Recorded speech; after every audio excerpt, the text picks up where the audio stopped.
Subscription کے button کو دبائیے اور ساتھ بیل آئیکن پر کلک کیجیے تاکہ آپ کو تمام ویڈیو فوراً مل سکیں۔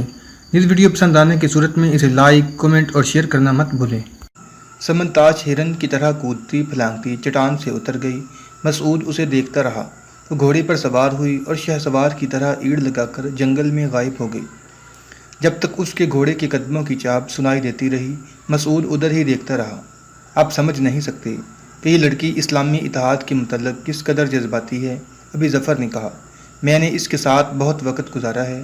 اسے جتنا میں جانتا ہوں اتنا کوئی نہیں جانتا۔ میں کہہ سکتا ہوں کہ یہ لڑکی غزنی کی سلطنت کے لیے بہت بڑی قربانی دے گی۔ مسعود کی ذہنی کیفیت بدل گئی۔ اس نے اپنے محافظوں سے کہا، میرے ساتھ چلو، اور وہ چٹان سے اتر کر گھوڑے پر سوار ہوا۔ اس کے تمام محافظ اس کے پاس آ گئے تو اس نے شہر کا رخ کر لیا۔ اس نے گھوڑے کو ایڑ لگا دی۔ تیر کے زخمی کو جس گھوڑے پر لے جایا جا رہا تھا وہ بھی شہر میں داخل ہی ہوا تھا۔ سمنتاج کا گھوڑا اس سے آگے نکل گیا تھا۔ زخمی کا خون بہہ رہا تھا۔ مسعود نے حکم دیا کہ اس زخمی کو محل میں لے چلو۔ ابو منصور ارسلان خان اپنے دربار میں بیٹھا تھا۔ مسعود بن محمود اطلاع دیے بغیر اندر چلا گیا۔ اس کے پیچھے پیچھے مسعود کا ایک محافظ اندر داخل ہوا۔ اس نے کندھے پر ایک زخمی کو اٹھا رکھا تھا جس کے کندھے میں ایک تیر اترا ہوا تھا۔ مسعود کے اشارے پر محافظ نے زخمی کو فرش پر لٹا دیا۔ زخمی کا خون بہہ رہا تھا۔ یہ کیا ہے مسعود بن محمود؟ ابو منصور نے پوچھا۔ یہ آپ کا وہ جواب ہے جو آپ نے میرے دوستی کے پیغام کا دیا ہے، مسعود نے کہا۔ میں آپ کا شکریہ ادا کرنے آیا ہوں کہ آپ نے مجھے زیادہ دن انتظار نہیں کرایا۔ ابو منصور اٹھ کھڑا ہوا اور غصے میں بولا، یہ سب کیا ماجرا ہے؟ کیا سلطان محمود نے اپنی اولاد کو دربار کے آداب نہیں سکھائے؟ نہیں، مسعود نے ابو منصور کے قریب کھڑے ایک سالار سے کہا، اپنے آقا کے کان میں کہیے کہ کفار اور ایمان فروشوں نے ہمارے باپ کو اتنی فرصت نہیں دی کہ دربار میں بیٹھتا اور اپنی اولاد کو دربار کے آداب سکھاتا۔ ہم میدان جنگ میں تیروں کی بچھاڑوں میں پل کر جوان ہوئے ہیں۔ ابو منصور نے اپنے سالار کی طرف سوالیہ نگاہوں سے دیکھا۔ سالار نے اس کے کان میں مسعود کے الفاظ دہرائے۔ ابو منصور نے مسعود کو خشمگین نگاہوں سے دیکھا اور بولا، ہندوستان کے ہیروں اور زر و جواہرات نے اس لڑکے کا دماغ خراب کر دیا ہے۔ یہ ہمیں اپنے باپ کے جنگی ہاتھیوں سے ڈرانے آیا ہے۔ اپنے آقا کے کان میں کہیے، مسعود نے کہا، طاقت ہاتھیوں کی نہیں، ایمان کی ہوتی ہے۔ ہم اپنے تمام ہاتھی آپ کو دے دیتے ہیں مگر آپ ہمیں شکست نہیں دے سکیں گے۔ اپنے مہمان کو چوری چھپے قتل کرانے والے میدان میں بڑی جلدی پیٹھ دکھا جاتے ہیں۔ جب ابو منصور کے کان میں مسعود کے الفاظ پہنچے تو وہ بیٹھ گیا اور بڑبڑانے لگا۔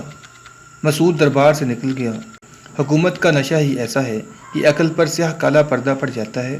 سلطان محمود نے اپنے بیٹے مسعود سے ابو منصور کی ملاقات اور قاتلانہ حملے کی کوشش کی تفصیلات سن کر کہا، میں نے دوستی کا پیغام بھیج کر اپنا فرض ادا کر دیا ہے۔ اب میرے ضمیر پر کوئی بوجھ نہیں ہوگا، البتہ میرے دل پر ایک بوجھ آ پڑا ہے۔ کنوج کا مہاراجہ راجیہ پال بھاگ گیا تھا۔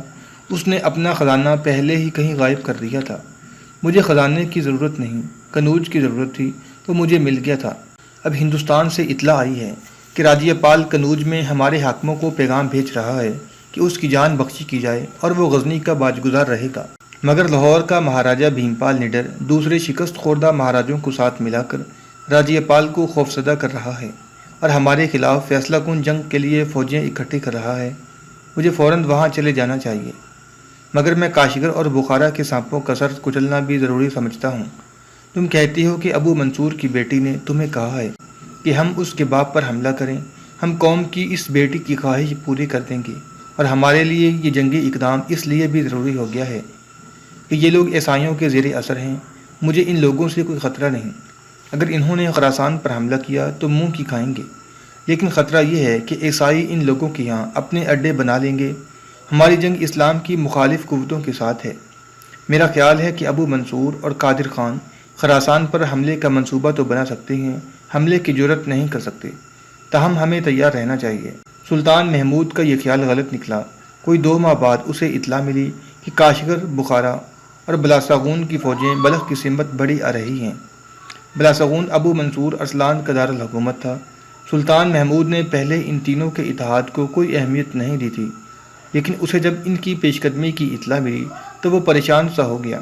کاشغر، بخارا اور بلاساغون خراسان کی سرحد سے بہت دور پہاڑی علاقے میں واقع تھے اور ایک دوسرے سے بھی دور تھے۔ خراسان تک کی مسافت خاصی دشوار تھی۔ راستے میں ایک بڑا دریا بھی تھا۔ اس سے یہ ظاہر ہوتا ہے کہ تینوں فوجیں بہت عرصے سے جنگ کی تیاریاں کر رہی ہیں۔ سلطان محمود نے اپنے سالاروں اور مشیروں سے کہا، اتنی دشوار پیش قدمی تیاری کے بغیر نہیں کی جا سکتی۔ سلطان غزنی نے شاید اس پہلو پر توجہ نہیں دی کہ قادر خان راستے میں پہاڑی قبائل کو مال غنیمت کا لالچ دے کر اور اسلام کے خلاف نفرت پھیلا کر اپنے ساتھ ملاتا چلا آ رہا ہے۔ یہ قبائل وحشی، خونخوار اور جنگجو ہیں، ان کا اپنا ہی بنایا ہوا کوئی مذہب ہے۔ مجھے معلوم ہے، سلطان محمود نے کہا، اسی لیے میں نے فیصلہ کیا ہے کہ میں انہیں بلخ سے کچھ دور میدانی علاقے میں لا کر لڑاؤں گا۔ ان قبائل سے میں واقف ہوں، وہ جنگجو اس لیے ہیں کہ آپس میں لڑتے رہتے ہیں اور وہ صرف پہاڑیوں میں لڑ سکتے ہیں۔ ان کے گھوڑے بھی سنگلاخ وادیوں میں بھاگنے دوڑنے کے عادی ہیں۔ غزنی سے بلخ تک کا فاصلہ بھی خاصا زیادہ تھا۔ سلطان محمود نے ابھی ظفر کی اطلاع پر پہلے ہی خراسان کی فوج کو بلخ سے کچھ دور جمع ہو کر تیاری کی حالت میں رہنے کا حکم بھیج دیا تھا۔ وہاں ہاتھیوں کی تعداد تھوڑی تھی۔ سلطان محمود نے غزنی سے 300 ہاتھی اس حکم سے بلخ کو روانہ کر دیے کہ بہت تیز رفتار سے جائیں۔ صرف 2 مورخوں نے اس جنگ کا ذکر کیا ہے، ان میں ایک عتبی ہے اور دوسرا ابن الاصیل۔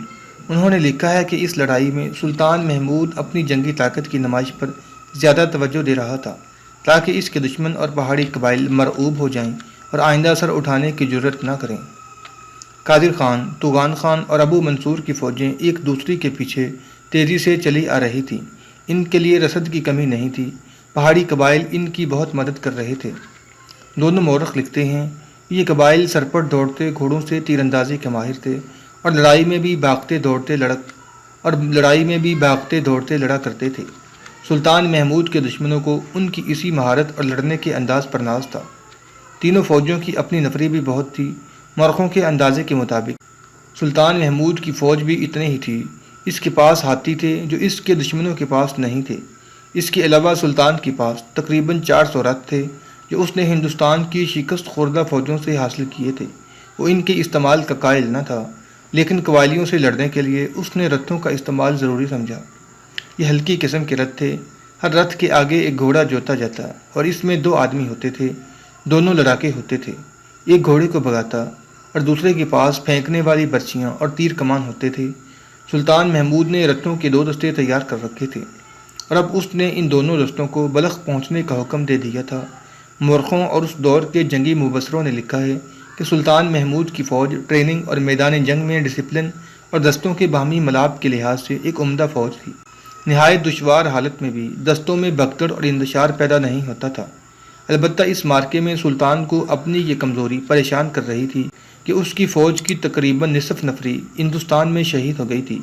اس کی کمی کسی حد تک اس نے ان ہندو دستوں سے پوری کر لی تھی جنہیں وہ جنگی قیدی بنا کر لاتا رہا تھا۔ ان ہندوؤں کو اس نے اپنی فوج کی بجائے بہتر اور زیادہ مراعات دے رکھی تھی۔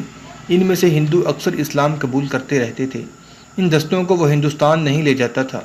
جب سلطان محمود بلخ پہنچا تو اس نے آرام کیے بغیر دستوں کی تقسیم کا کام شروع کر دیا، مگر اس سے یہ ضروری کام دلجمی سے نہ ہو سکا، کیونکہ اسے اطلاع ملی کہ دشمن ترمیز کے مقام پر دریا پار کر رہا ہے۔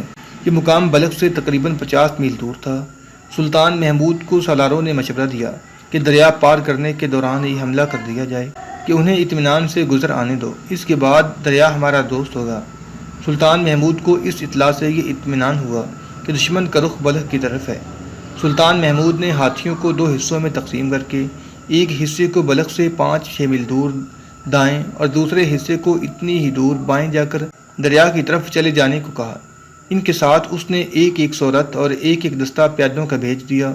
انہیں سلطان کی حکم کا انتظار کرنا تھا اور ان کے لیے اہم حکم یہ تھا کہ وہ دشمن کو نظر نہ آئیں۔ چوتھے روز دشمن کا ہراول نظر آیا۔ سلطان محمود کو اطلاع ملی تو وہ اٹھا اور قبلہ رو ہو گیا۔ اس نے 2 نفل ادا کیے اور دعا کے بعد پہلا حکم یہ دیا کہ دشمنوں کے ہراول پر ایک بھی تیر نہ چلے۔ وہ حکم دے ہی رہا تھا کہ اسے اطلاع ملی کہ دشمن کا ایک جاسوس پکڑ لائے ہیں۔ اس کے حکم پر جاسوس کو اس کے سامنے لایا گیا۔ ہاں سلطان، جاسوس نے کہا، میں بلاسغون کا جاسوس ہوں، لیکن میں ایک خبر دینے آیا ہوں، کچھ معلوم کرنے نہیں آیا۔ کیا خبر ہے؟ سلطان محمود نے پوچھا۔ جو کچھ بھی ہے وہ آپ کے فرزند مسعود کے لیے ہے، جاسوس نے کہا۔ آپ انہیں ذرا جلدی ہی بلا لیں۔ مسعود کو بلایا گیا تو جاسوس نے سلطان محمود کی موجودگی میں بتایا کہ اسے ابو منصور کی بیٹی سمن تاش نے اس زبانی پیغام کے ساتھ بھیجا ہے میں نے تمہیں کہا تھا کہ میدان جنگ میں ملاقات ہوگی۔ میں ان مستورات کے ساتھ آ گئی ہوں جو میرے ابا اور اس کے سالاروں وغیرہ کی بیویاں اور داشتائیں ہیں۔ ہماری فوجوں کی ترتیب یہ ہے کہ ہماری فوج دائیں پہلو پر ہے، بخارا کی فوج بائیں پہلو پر ہے اور درمیان میں قادر خان کی فوج ہے۔ قبائلیوں کو تینوں فوجوں کے ساتھ تقسیم کر دیا گیا ہے۔ میرے ابا اپنی فوج کی کمان خود کر رہے ہیں۔ آپ کے والد محترم بہتر سمجھتے ہیں کہ وہ ہماری ترتیب جان کر اپنی فوج کی تقسیم کس طرح کریں گے۔ میں تمہیں مشورہ دوں گی کہ ہماری طرف تم آنا۔ میں کوشش کروں گی کہ تم تک زندہ پہنچ سکوں۔ زندہ نہ رہی تو خدا حافظ۔ جاسوس نے کہا، آپ مجھے اپنے پاس رکھ سکتے ہیں۔ شہزادی نے کہا تھا کہ واپس نہ آنا۔ سنو مسعود، سلطان محمود نے جاسوس کو باہر نکال کر مسعود سے پوچھا کہ یہ کوئی جذباتی معاملہ ہے؟ اگر ایسا ہی ہے تو میں تمہیں اس طرف نہیں بھیجوں گا۔ معاملہ جذباتی ہے لیکن ذاتی یا سفلی جذبات کا نہیں۔ مسعود نے جواب دیا، آپ مجھے اسی طرف بھیجیں۔ میں اس لڑکی کی بجائے اس کے باپ سے ملاقات کرنا چاہتا ہوں۔ آپ اس پیغام کو دھوکہ نہ سمجھیں۔ آپ کو اس لڑکی کے متعلق ابھی ظفر بھی بتا چکا ہے اور میں نے بھی آپ کو بہت کچھ بتایا ہے۔ 5ویں صبح کا سورج سرخ رنگ کی گرد میں اس طرح چھپا ہوا تھا کہ چمکتے ہوئے گولے کی طرح نظر آتا تھا۔ الیاس بن اسد کی تحریر سے پتہ چلتا ہے کہ دونوں فوجیں اللہ اکبر کے نعرے لگا رہی تھیں اور ایک دوسرے کے خون کی پیاسی تھیں۔ دشمن اسی ترتیب میں آ رہا تھا جو سمن تاش نے بتائی تھی۔ گھڑ سوار قافلوں کی سرپٹ بھاگ دوڑ شروع ہو چکی تھی۔ ان کی اطلاعوں سے دشمن کی ترتیب کا پتہ چل رہا تھا۔ سلطان محمود اس کے مطابق قافلوں کو پیغام دے رہا تھا۔ قادر خان کی فوج درمیان میں اور خاصی پیچھے تھی۔ توغان خان اور ابو منصور دائیں اور بائیں سے بلخ سے چند میل دور چلے آ رہے تھے۔ یہ گھیرے کی ترتیب تھی۔ وہ بلخ کو اور سلطان محمود کی فوج کو گھیرے میں لینا چاہتے تھے۔ سلطان محمود نے مسعود کو اس طرف بھیج دیا تھا جدھر ابو منصور کی فوج تھی۔ جدھر سے توغان کی فوج آ رہی تھی ادھر سلطان نے ایک اور تجربہ کار سالار بھیج دیا تھا۔ دشمن کی تینوں فوجوں کے درمیان 1.5-2 میل کا فاصلہ تھا۔ ان خالی جگہوں میں سلطان محمود کے دستے جا رہے تھے۔ ہاتھی، رتھ اور پیادہ دستے پہلے ہی اس طرف نکل گئے تھے۔ اس سے سلطان نے دشمن کے لیے یہ صورت پیدا کر دی کہ توغان خان اور ابو منصور کی فوجیں دائیں بائیں سے سلطان کے گھیرے میں آ گئیں۔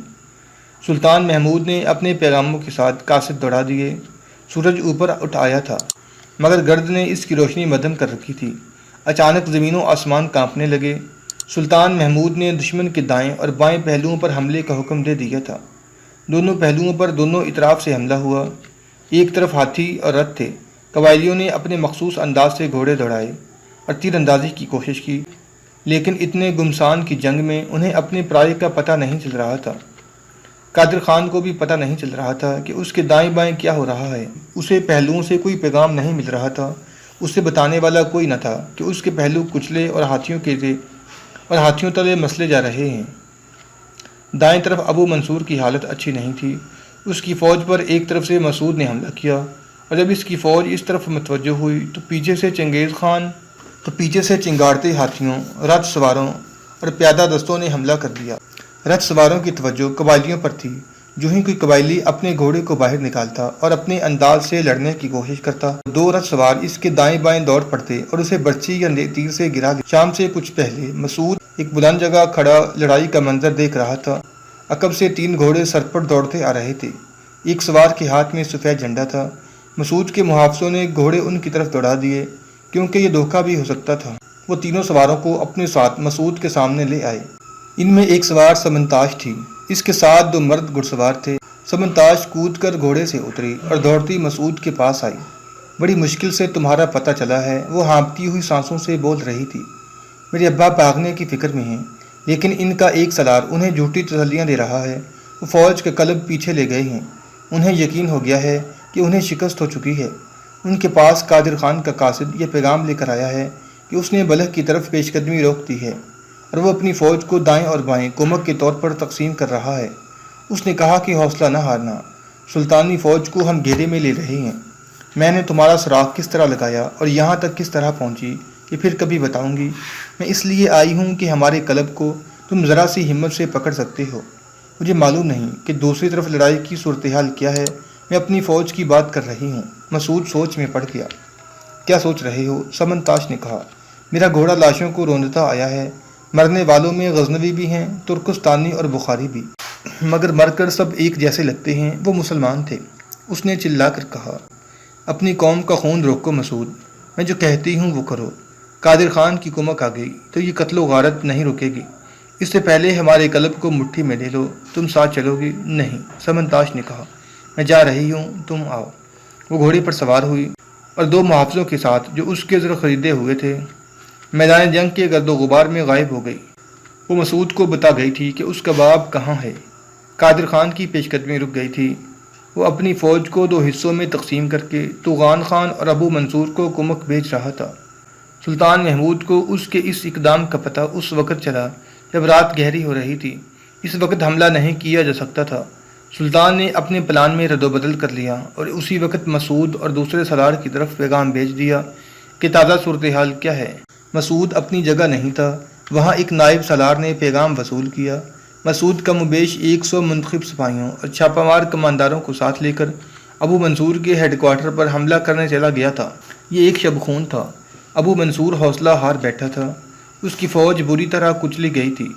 سلطان محمود نے اس پر حملہ ہی ایسے انداز سے کیا تھا کہ وہ بچ نہیں سکتا تھا۔ وہ اپنی بیٹی کی نشاندہی کے مطابق دریا کے کنارے چلا گیا تھا۔ اس کے ساتھ اس کا ایک سالار، مشیر، 3 بیویاں، چند ایک محافظ اور چند قاصد تھے۔ وہاں اس پر حملہ نہیں ہو سکتا تھا۔ مسعود دور کا چکر کاٹ کر وہاں تک پہنچا۔ اسے 2-3 مچھلیاں جلتی نظر آئیں۔ اس نے اپنے آدمیوں کو ہدایات دیں اور انہیں پھیلا کر آگے بڑھا۔ ابو منصور کے صرف 2 محافظ جاگ رہے تھے۔ ایک نے دوسرے سے کہا کہ وہ گھوڑوں کی آوازیں سن رہا ہے۔ دوسرے نے کہا کہ وہی ہوں گے۔